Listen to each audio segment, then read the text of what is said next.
Everyone, welcome to my channel. This is Ananya और आप सभी का स्वागत है दिव्या और अमायरा के लव स्टोरी में। पिछले एपिसोड के लास्ट सीन में आप लोगों ने देखा था कि अमायरा के साथ क्या क्या हुआ था और दिव्या के साथ क्या क्या हुआ था। दिव्या घर तो आ चुकी होती है बट हॉस्पिटल तो आ चुकी होती है मिलके, बट उन लोगों के साथ बहुत ज़्यादा कुछ हो रहा होता है। सो देखते हैं इन लोगों की स्टोरी में आगे क्या क्या ट्विस्ट आता है। So without wasting ज़्यादा time let's start our series. तो जो दिव्या है ना बहुत ज़्यादा घबराई हुई होती है और पूरी रात अमायरा उसके पास उसकी देखभाल कर रही होती है।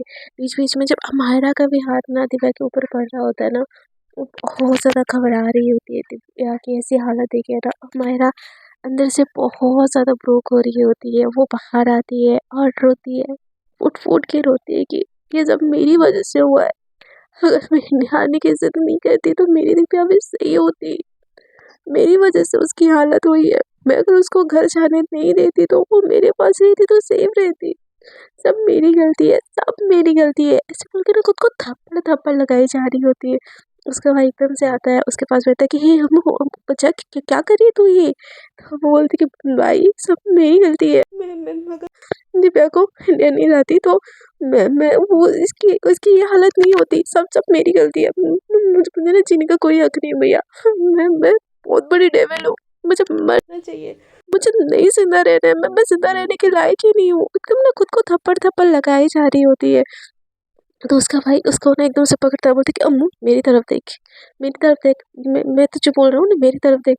अम्मू बोलते क्या क्या करूँ भाई, मैं उसको कैसे ठीक करूँ। तो उसका भाई बोलता है कि अम्मू अगर तुझे ना दिव्या को ठीक करना है ना तो पहले तुझे खुद को ठीक करना पड़ेगा। अगर तू ही सही नहीं होगी ना तो तेरी बीवी का ख्याल कौन रखेगा। हाँ देख, तू इसके सामने रोएगी, तू ही उसके सामने उसको ये दिखाएगी कि वो ठीक नहीं है, तो वो कैसे ठीक होगी बच्चा। तो ये बात तू भी समझ ना। बीमार के सामने हम खुद को ये नहीं दिखा सकते कि मैं बीमार हूँ। मेरी मेरा जान मेरा बच्चा, तुझे खुद को स्ट्रांग बनाना पड़ेगा। तुझे खुद को उसके सिर की भी लड़ाई लड़नी पड़ेगी। अभी बस घर वाले माने हैं ना, दुनिया वाले को भी मनाना पड़ेगा। तुझे किसी चीज़ से कोई फर्क नहीं पड़ना चाहिए। तू मेरा शेर है यार, तू मेरा शेर पुत है। तो तू खुद को क्यों कमज़ोर समझ रही है, तू नहीं है कमज़ोर, बी स्ट्रांग। ऐसे ना उसको सपोर्ट करती है, करता है उसका भाई। तो हमारा खुद को रोकती है, बोलती है हाँ भाई आप सही बोल रहे हो, मैं स्ट्रॉन्ग हूँ, मेरी बीवी का ख्याल मुझे रखना है तो मुझे स्ट्रॉन्ग बनना पड़ेगा। मैं हूँ strong, I am the stronger.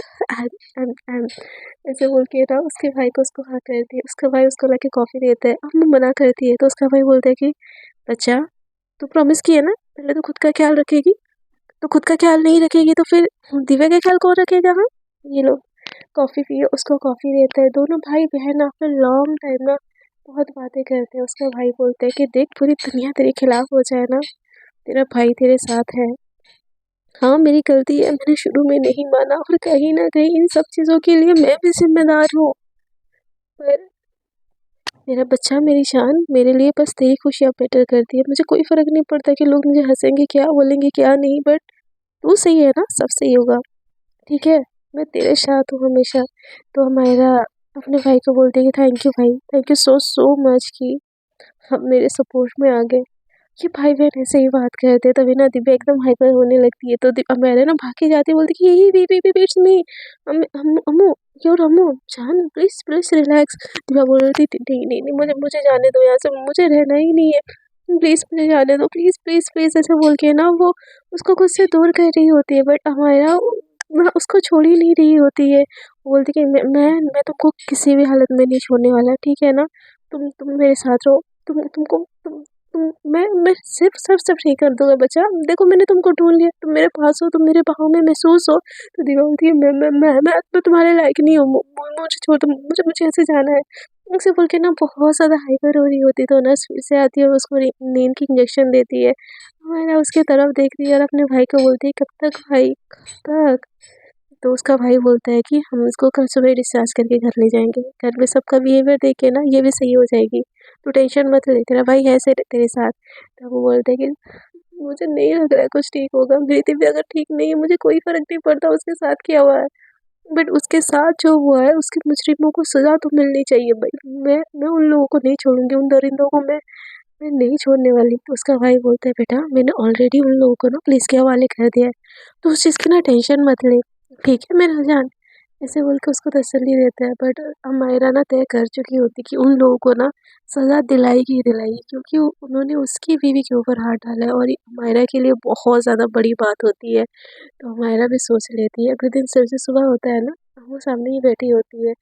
Divya का एकदम से आँख खुलता है, वो देखती है कि अम्मू उसकी तरफ देख रही है और एकदम प्यारी सी स्माइल के साथ। तो दिव्या एकदम से पीछे होके ना सहम जाती है, तो बोलती है गुड मॉर्निंग सिद्धार्थ। तो दिव्या ना कुछ नहीं बोलती, इधर उधर नजरें फेरने लगती है। तो अम्मू बोलती है कि अब ये मत बोलना कि तुम मुझे पहचानती भी नहीं हो, 2 दिन में याददाश्त चलेगी क्या आपकी। तो दिव्या बोलती कि तुम यहाँ से जाओ, मुझे कोई बात नहीं करनी है, हमारा कोई रिश्ता नहीं है। तो हमारा उसकी तरफ देख के बोलते कि अच्छा जी, हमारा कोई रिश्ता नहीं है, भूल गई वो हमने उसमें शादी की थी, हम लोग का तो मैरिज सर्टिफिकेट है, यानी कानूनी आप मेरी वाइफ हो। तो दिव्या बोलती है कि हमारा को बट ये इंडिया है और यहाँ पे हम कानूनी कुछ भी नहीं है, और यहाँ पे फॉरेन कंट्री के रूल नहीं लागू होते हैं। यहाँ पे तो दो लड़कियों को लोग साथ देख भी नहीं सकते, एक साथ सोच भी नहीं सकते। आप कैसे सोच सकती हो कि इंडिया में हो के आप ये सब चीज़ें एक्सेप्टेबल होगी। हाँ, मैं नहीं करती आपसे प्यार, आप जाओ यहाँ से। तो मायरा बोलती कि ठीक है, आप मुझसे प्यार मत करना, मैं अकेले आपसे ना बहुत बहुत बहुत सारा प्यार कर लूँगी, बट उसके लिए आपको मेरे साथ ही रहना पड़ेगा। तो दिव्या बोलती कि मजाक चल रहा है, मूवी चल रहा है कोई, यहाँ पे डायलॉगबाजी हो रही है। तो हमारा बोलते कि हाय, आपका गुस्सा देख के ना मन करता है कि किससे कर लूँ। दिव्या ना एकदम से घबरा जाती है, बोलती कि हे रिलैक्स, बस मन करता है, मैं थोड़ी ना कर रही हूँ जान, प्लीज रिलैक्स। देखो मैंने आपके लिए ना अपने हाथों से कैंटीन से उठा के लाई हूँ, बना के तो नहीं ला सकते ना, और वैसे भी पता है मेरा कुकिंग बहुत घटिया है, तो कैंटीन से उठा के लाई हो तो रिस्क नहीं है, आप खा सकती हो। दिव्या बोलती कि जाओ जाओ अम्मू अम्मू ऐसे जाओ, मुझे बात नहीं करनी है तुमसे। तो अमायरा बोलती पर मुझे तो बात करनी है ना, आपको ये खाना खिलाना है। तो दिव्या बोलती कि मैं खा लूँगी, मैं तुम यहाँ से जाओ।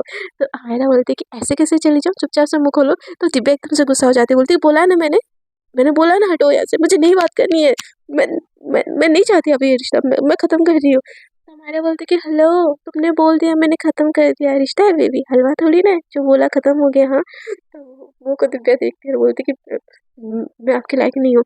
हमारा बोलती कि और ये आपको किसने बोला। तो दिव्या बोलती मैं बोल रही हूँ ना, आपको नहीं पता मेरे साथ क्या हो चुका है। तो हमारा बोलती कि मुझे सब पता है, आपके साथ गलत हुआ है, आपने मेरे साथ गलत नहीं किया है।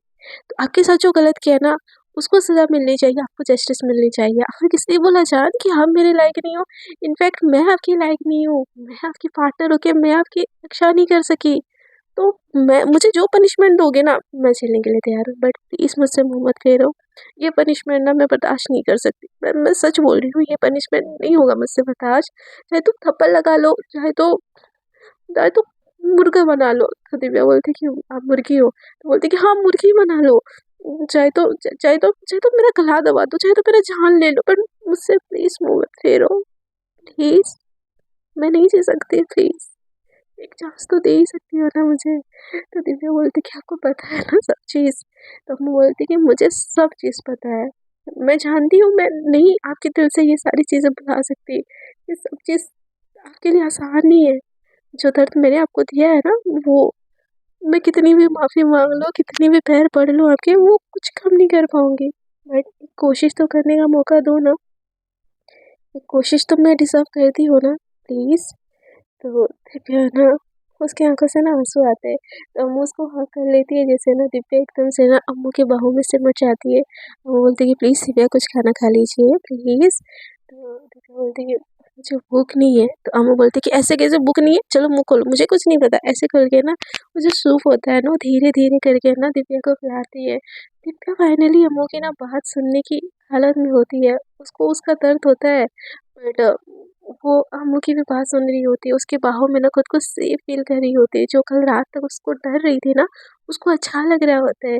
हम उसको बहुत प्यार से उसको खाना खिलाती है, उसके पैर दबाने जाती है, तो वो बोलती ये क्या क्या कर रहे हो। तो वो बोलती कि वही जो एक पार्टनर को अपने पार्टनर के लिए करना चाहिए, अपनी वाइफ का पैर दबा रही हो भाई। मैंने सुना है कृष्ण भगवान ने बोला है अपनी बीवी के पैर दबाने से ना आपको धन की प्राप्ति होती है, और मैं बहुत धनी बनना चाहती हूँ। तो दिव्या बोलती है कि कहाँ से ये फालतू चीज़ें सीख के आई हो। मुझे बस सोना है। आप साइड हो जाओ, बैठ जाओ, अब घर चले जाओ, रेस्ट कर देना, मैं ठीक हूँ। तो दिव्या बोलती कि अच्छा मैं तो घर जाऊँगी, साथ में आपको भी लेके जाऊँगी। तो दिव्या बोलती कि अम, अम्मू आपने मुझे एक्सेप्ट कर लिया, लेकिन मुझे नहीं लगता कि आपके आपके परिवार वाले कोई मुझे एक्सेप्ट करेगा। तो प्लीज़ ये बात को समझो। तो उतनी देर में ना अम्मू की मम्मा आ जाती है, बोलती किसने बोला कि आपको किसने एक्सेप्ट नहीं करना है? आप हमें एक्सेप्ट कर लीजिए बेटा जी, और जितनी भी भूल चूक है ना हमें सबको माफ़ कर दीजिए। उनका पूरा फैमिली सुबह आया होता है और अम्मू के पीछे खड़ा होता है। दीपा देख के एकदम घबरा जाती है और अम्मू के पीछे छुपने लगती है। तो उसकी मम्मा आती है और बोलती कि बेटा एक बारी माफ़ नहीं करोगी अपनी माँ को? गलती तो हर इंसान से हो जाती है ना, ये हमारी गलती है कि तुम्हारा ख्याल नहीं रख पाए। पर एक माफ़ी तो हम डिज़र्व करते हैं ना बेटा, एक चांस तो हमें दे सकती हो ना। तुम्हारे पैरों में गिर के माफ़ी मांग लेंगी, तुमको अपनी बेटी से बढ़ के रखेंगे, प्लीज़ हम एक बारी माफ़ कर दो। ऐसे बोल के ना वहाँ पे बैठ जाती है। तो वो ना दिव्या को धीरे धीरे बाहर निकालती है, बोलती है देखो मेरी फैमिली भी आपको हर गलती की माफ़ी मांग रही है यार, प्लीज़ एक बार चांस दे दो ना हम लोगों को। पलकों पे बिठा के रखेंगे, सर आँखों पे। इनफैक्ट चाहे तो मुझे भी 2-4 थप्पड़ लगा लेना। और क्या मम्मी, मम्मी से ज़िद करवा के ना अपने मनपसंद का खाना बनाना। चाहे मम्मी मेरे को 2 थप्पड़ लगा लेना, लेकिन मेरी बीवी की हर फरमाइश पूरा करना। तो उसके पापा आ जाते हैं, बोलते कि हाँ भई हाँ, आप मैं मेरी बहू की तो हर फरमाइश पूरी करूँगा। बेटा बोलो क्या खाना है तुमको? इसने मुझे पता है हॉस्पिटल का गंदा सा सूप तुमको पिलाया होगा। तो इन सब का ना इतना प्यार देके ना दिव्या बहुत ज़्यादा इमोशनल हो जाती है। जहाँ उसके खुद के पापा ने उसको किसी और के हवाले कर दिया होता है, यहाँ पे पूरी फैमिली उसके गार्ड बन के खड़ी होती है। और अमिताभ आता है और बोलते हैं कि हाँ दिव्या, और किसी ने कुछ बोला ना तुम्हारे भाई को बोलना, सबकी ना खटिया खड़ी कर देगा, दुनिया से लड़ जाएगा, बट तुम दोनों के ऊपर आँच नहीं आने देगा। मुझे माफ़ कर दो बेटा कि मैं तुम लोगों के प्यार को नहीं समझा, लेकिन अब तुम दोनों के प्यार को कोई नहीं समझेगा ना, मैं अपने हाथों से डिशुम डिशुम करके उसको मार दूंगा। लेकिन तुम दोनों को ऊपर आँच नहीं आने दूंगा। एक माफ़ी मुझे भी दे सकते हो। कहीं न कहीं इस हालात के पीछे ना मैं ज़िम्मेदार हूँ। प्लीज़ बेटा, प्लीज़ माफ़ कर दो। ऐसे बोल के ना वो हाथ जोड़ के खड़ा हो जाता है। पूरे फैमिली का इतना प्यार देख के ना दिव्या बहुत ज़्यादा इमोशनल हो जाती है। पूरी फैमिली उसको हग करती है और डिस्चार्ज करके ना घर ले जाती है। और जैसे ही दिव्या का ना घर पे वेलकम होता है ना, एकदम आरती की थाल पकड़े ना उसकी जो बड़ी दीदी होती है ना, वो खड़ी होती है। तो बोलती कि देवरानी जी, हाँ, ऐसे थोड़ी ना घर पे आओगे, कलश गिरा के अंदर आओ। हमारे घर की छोटी बहू आ रही है भाई, ऐसे थोड़ी ना स्वागत करेंगे। घर एकदम ना रेड रोजेस से ना वो एकदम रेड कारपेट बना हुआ होता है। आरती की थाली पकड़ के ना उसकी बड़ी बहन खड़ी होती है और नीचे ना कलश होता है, जो घर की बहुएं नहीं एंट्री करती है जैसे। और थोड़ा आगे ना आलता का जो लक्ष्मी का गृह प्रवेश वाला होता है ना, वो सारा चीज़ होता है। भैया ये सारी चीज़ें देख के ना अम्मू की तरफ देखती है। तो अम्मू बोलती कि मेरी तरफ क्या देख रही हो? मेरी बीवी हो ना, हमारी घर की बहू। तो हमारी घर की बहू का तो ऐसे ही गृह प्रवेश होता है। आई थिंक भाई भाभी आपका भी हुआ था ना? तो बोलती कि हाँ जी बिल्कुल, और मेरी छोटी सी देवरानी का भी होगा। और मेरी देवरानी के ऊपर तो मेरा कुछ ज़्यादा ही हक है, क्योंकि वो मेरी छोटी सी नन्ही सी दीपू है। तो ऐसे बोल के ना उसका गाल ऐसे खींच देती है। तो दिव्या की आँखों में ना आँसू आ जाते हैं। तो हम जो होती है ना आयशा, एकदम से उसके पास आती है और गाल पे हाथ रखती है, बोलती कि हे मेरी छोटी सी नन्ही परी रो क्यों रही है? तेरे दर्द वाले दिन सारे गए, अब बेटा तेरी ज़िंदगी में खुशहाली आने वाली है। और ये मत समझना कि तेरी बड़ी बहन हूँ बोल के तेरे को कुछ डिस्काउंट दूँगी। जेठानी हूँ मैं, जेठानी, पूरा हक जताऊँगी तेरे ऊपर और सारा का सारा काम करवाऊँगी। तो हमायरा बोलती कि बिल्कुल सोचना भी मत मेरी बीवी के ऊपर हुक्म चलाने की, नहीं तो देखना मैं ननद बहुत बुरी हूँ। तो हमायरा की बात सुन के ना आयशा एकदम हँसने लगती है, बोलती है ठीक है मेरी ननद जी, पहले गृह प्रवेश तो कीजिए अपनी बीवी के साथ। ऐसे बोल के दोनों के ना बहुत प्यार से आरती उतारती है, उसकी सास भी आरती उतारती है, दोनों को टीका करते हैं और घर पे एकदम बहू की तरह उसका वेलकम करते हैं। और जैसे ही ना होती है तो बोलती है बेटा शादी तो आपने बाहर कर ली, बट रिसेप्शन हम यहाँ पे करेंगे। इनफैक्ट रिसेप्शन नहीं यार, आपकी शादी फिर से करेंगे हमारी अम्मू के साथ, और धूमधाम से, जैसे मैंने बोला था आपको, बैंड बाजा बारात के साथ करेंगे भाई। हमारी इकलौती बेटी की शादी है, उसकी दुल्हन आने वाली है। तो आयशा बोलती है हाँ हाँ मम्मी जी, मेरी देवरानी आने वाली है। तो उसका स्वागत तो बहुत अच्छे से होगा। उसको ऐसे बिठाते हैं और एकदम ना सब कोई डांस गाना कर रहे होते हैं। हमारा को ना बहुत अच्छा लग रहा होता है कि उसके घर वाले भी ना उसकी दिव्या को सही करने की इतनी ज़्यादा कोशिश करते हैं। उसको वो हाँ करके बैठी होती है, हमारे की तरफ दिव्या देखती है और उसकी आँखों में ना आँसू होते हैं। तो हमारा बोलती है, "क्या हुआ जान? एवरीथिंग इज़ गुड ना?" तो बोलती कि नहीं, इतना सारा प्यार मेरे माँ-बाप, मेरे पापा ने भी। तो बोलती कि यार क्या फालतू की बातें लेके बैठी हो? देखो यार इतना अच्छा मौका है, मेरे साथ आपको डांस करना पड़ेगा। तो बोलती कि पर मैं तो बोलती कि हाँ, ऐसे बैठ के तो डांस कर सकती हो ना जान, ऐसे बोल के ना उसे धक्का मारती है और उसकी तरफ ना बहुत प्यार भरी नज़र से देखी उसकी बधाई लेती है और मतलब बहुत खुश होती है। तो उसकी जो दीदी होती है ना बोलती कि वाह वाह राम जी, जोड़ी क्या बनाई, भैया और भाभी को बधाई हो बधाई। तो हमारा बोलते कि भैया और भाभी नहीं, ननद और देवरानी को बधाई हो बधाई। आपने तो गाना ही चेंज कर दिया भाभी। तो बोलती कि ननद जी आपने गाना चेंज कर दिया है और मेरी भोली भाली मासूम को पटा के प्यार के जाल में पकड़ा दिया। और ये सब कैसे हुआ, कब हुआ और अब दोनों यूएस कैसे पहुंचे, सारी की सारी स्टोरी मुझे सुननी है। अभी के लिए आराम करने दे रही हूँ, बट हाँ थोड़ी देर बाद काम खत्म करके ना आपके रूम में आऊंगी और पूरी की पूरी लव स्टोरी सुनूंगी मैं आपकी।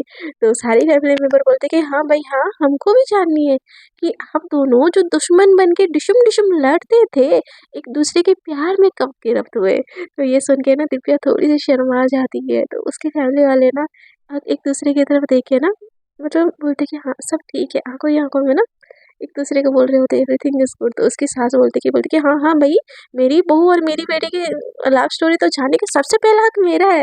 तो हमारा बोलती कि बिल्कुल नहीं, कोई मेरी बीवी को परेशान नहीं करेगा, जिस जिसको लव स्टोरी सुननी है कॉन्टैक्ट टू मी ओनली। मेरी बीवी को अरेस्ट करने दीजिए, उसकी तबीयत सही नहीं है और फिर हमको शादी वादी भी तो करनी है ना, तो उसके लिए थोड़ा आराम आराम कीजिए यार, नए नवेले कपल को आ जाते हो डिस्टर्ब करने। और जाओ जाओ यहाँ से जाओ, ऐसे बोल के ना सबको भगा के ना वो रूम की तरफ ले जाने लगती है। तो सब कोई ना हँस रहे होते हैं उसके सामने। जैसे ही दिव्या रूम के अंदर चली जाती है ना, तो उसके पापा बोलते हैं कि अब हमें ही दिव्या को सही करना पड़ेगा। ऐसे उसके सामने बिहेव करना पड़ेगा जैसे कुछ हुआ ही नहीं था और उन मुजरिमों को तो सज़ा देनी ही पड़ेगी। मैंने कमिश्नर साहब से बात कर ली है, उन लोगों का केस ना फॉरवर्ड हो चुका है होता है और प्रूफ एकदम उसके खिलाफ है। तो एक हियरिंग में पर दिव्या को जाना पड़ेगा और दिव्या इस हालत में है नहीं कि वो कोर्ट जा सकती है, बट उसको इंसाफ दिलाने के लिए हमको उसको कन्विंस करना ही पड़ेगा और उसके लिए ना ये सारी चीज़ें सही करनी ही पड़ेगी। दूसरी तरफ ना जो दिव्या की फैमिली होते हैं ना, उसके पापा तो ऑलरेडी बहुत ज़्यादा गिल्ट में होते हैं। दिव्या की मम्मा बोलते कि दिव्या घर आ गई है, उन्होंने फ़ोन किया था। तो बोलती कि कैसी है उनकी तबीयत? तो उसकी माँ बोलती कि ठीक है, हम लोगों ने उसका बहुत अच्छे से ख्याल रखा। तो उसके पापा बोलते कि पराए लोग भी मेरी बेटी का इतना ख्याल रख रहे हैं और मैं उसका बाप होके मैंने इसकी ज़िंदगी ख़राब कर दी, मैं कैसा बाप हूँ? तो उसकी मामा बोलती कि देखिए आप इतना मत सोचिए, जो होना था वो हो गया, उसको बदल तो नहीं सकते ना, लेकिन हम अपनी बेटी को अच्छी ज़िंदगी आगे तो दे ही सकते हैं ना। वो लोग बोल रहे थे कुछ टाइम बाद जब ये सारी चीज़ें सही हो जाएगी, दिव्या और हमायरा की शादी करेंगे, तो क्या आप अपनी बेटी का कन्यादान करोगे? तो बोलते कि पर वो तो मुझे नफ़रत करती है, अपना बाप तक नहीं मानती है, मैं उसका क्या कन्यादान करूँगा? ऐसे बोल के ना उसके पापा बहुत उदास हो रहे होते हैं, बट उसकी उनकी बीवी उनको समझाती है कि नहीं, माफ़ी तो आपको माँगनी पड़ेगी आपकी बेटी को, और मुझे पता है मेरी दीदी आपको माफ़ भी कर देगी।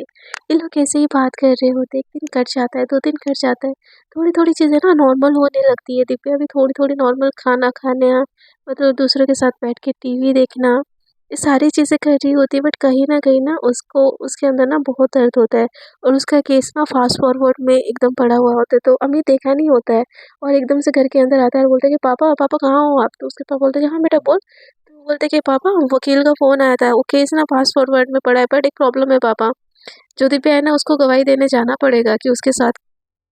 एकदम चुप हो जाता है, जैसे दिव्या को देखते ही दिव्या एकदम घबरा जाती है। तो हमारे बोलते कि हाँ भाई हाँ, मैं जाऊँगी ना आपके साथ। तो वो बोलते कि पर दिव्या को।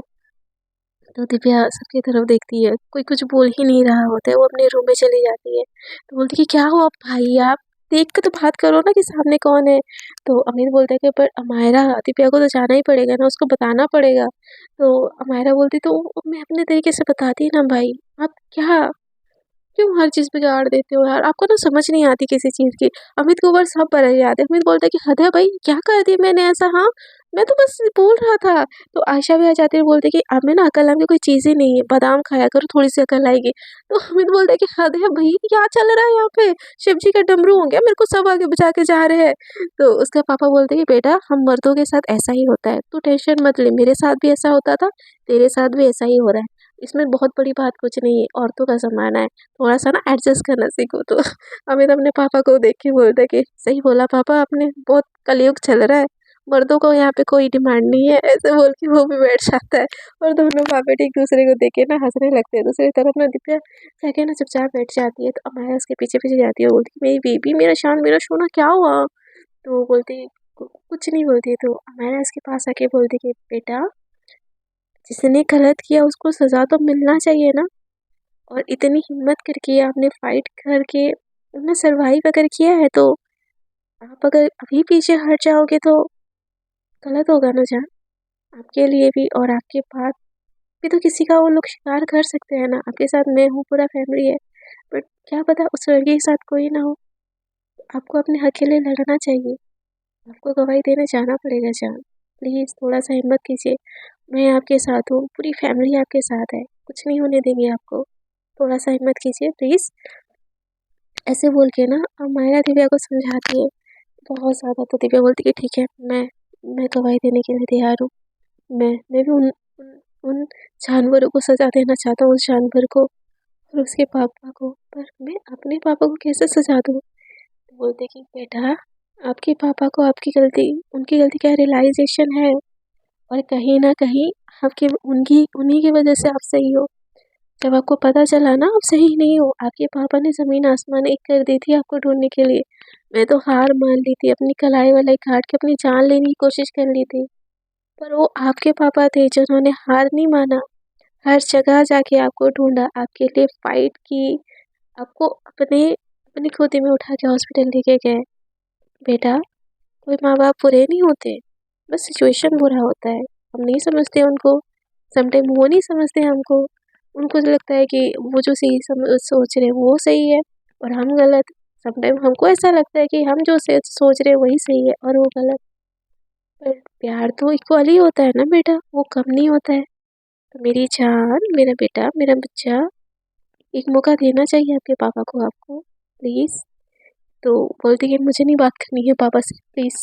आप अपने गवाही देने की बात बोली थी, मैं गवाही देने के लिए आ जाऊँगी। और मेरे कोई पापा नहीं है, मैं किसी को नहीं जानती, मेरे पापा आपके पापा है और बस वही रहेंगे। अब मैं किसी को अपना बाप नहीं मानती। ऐसे बोल के ना वो दूसरी तरफ मुँह फेर लेती है। तो अब मायरा बोलती है ठीक है, इस खुशी में आज आपको मैं आइसक्रीम खिलाने चलूँ और फालूदा भी। तो दिव्या बोलती कि नहीं मुझे कहीं नहीं जाना। तो अम्मू बोलती कि मूवी देखने चलो ना जान, प्लीज़ यार, रोमांटिक रोमांटिक डे सेलिब्रेट करना चाहिए यार, नया-नया शादी हुई है हमारी और आगे भी हमारी शादी होने वाली है और आप तो बोर हो रही हो बेबी, प्लीज़ आने दो ना पास में। ऐसे बोल के ना उसके चिक्स में किस कर देती है। तो दिव्या बोलती है मुझे नहीं पसंद ये सब। अमायरा बोलती है आपको नहीं पसंद ये सब? अच्छा मेरा बच्चा, ऐसे बोल के ना उसके फोrehead पे किस कर लेती है। तो दिव्या बोलती है बोला ना मुझे मत छुओ। तो अमायरा बोलती है ना छू मेरी जान को, बिल्कुल नहीं छूऊंगी। ऐसे बोल के ना उसको बाहों में एकदम से पकड़ के ना उसके लिप्स पे ना लिप्स रख के ना किस करने लगती है हार्शली, पूरा एकदम, मतलब धीरे धीरे कर रही होती है बट उसको बहुत मन करता है किस करने का। तो एकदम हार्शली कर देती है और जो दिव्या को ना पुराना वाला किस्सा एकदम से याद आने लगता है। वो एकदम से अमायरा को धक्का देती है और भागते हुए जाती है, बोलती है मुझे मत छो, मुझे मत छो, छोड़ो मुझे, मुझे मुझे मत छो, मुझे बचाओ, बचाओ मुझे, बचाओ, मामा पापा बचाओ। एकदम ना वो चिल्लाते हुए भागते हुए जाती है। अमायरा एकदम घबरा जाती है, एकदम से उसके पास जाती है, बट अमायरा को ऐसा, दिव्या को ऐसा लग रहा होता है कि वो आदमी आ रहा है उसके पास और वो भागी जा रही होती है। तो एकदम से ना उसकी बहन एकदम से पकड़ती है, बोलती बच्चा बच्चा मैं हूँ, देख तेरी तेरी बहन हूँ। क्या हुआ? क्या बोलती बोलती कि वो मेरे साथ गलत गलत गलत हरकतें करेगा। तो बोलती कौन गलत हरकतें करेगा? ये अमायरा। 2 चपेट लगाएँगी इसको कि सारी गलत हरकतें ना निकल जाएगी। क्या जी?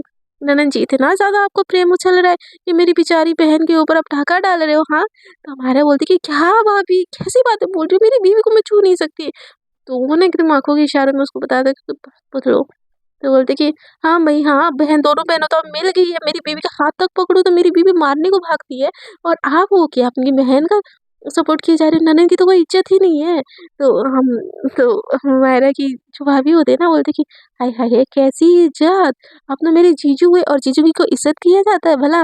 तो बोलती कि भाभी मैं आपकी जीजू कैसे हुई? तो बोलती कि मेरी बहन से शादी की हो भई और मेरी जीजू नहीं हो, जीजू तो आधी साली तो आधी घरवाली होती है। तो बोलती कि हाय हाय! मेरी साली आप मेरी आधी घरवाली भी हो मतलब मैं थोड़ा बहुत नैन-मटक का आव से भी कर सकती हूँ।